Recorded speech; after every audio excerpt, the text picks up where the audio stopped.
So let's talk about something that has become a regular part of the tax season in South Africa, the SARS auto assessments.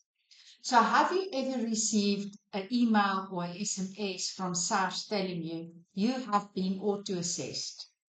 So this one is for you then. So what is an auto assessment? It's basically SARS saying, don't worry, we filed your tax return based on the data we already have.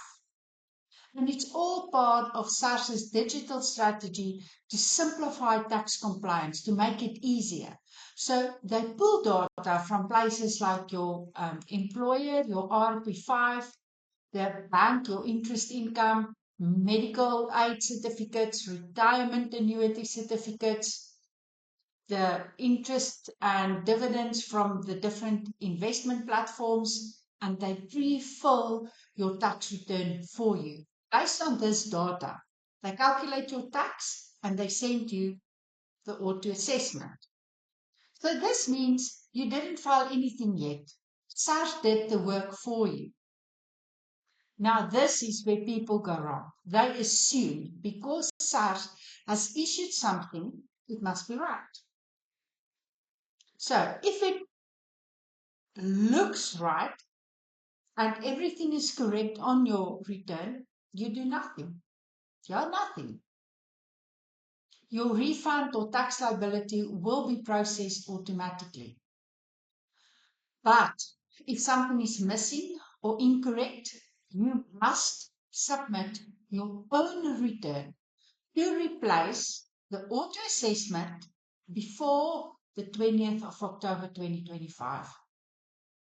So doing nothing seems so tempting, especially if you've already received the refund in your bank. But here's the problem. Let's say you have out-of-pocket medical cost. You have travel expenses. You have a travel allowance. You have rental income. And that is not on the assessment. Yes, you can ignore it, but the possibility is there that you're paying too much tax there. And the other thing is, if you haven't checked your banking details, you won't receive the refund if that is due. So we cannot just accept what SARS has issued. So who receives an auto assessment?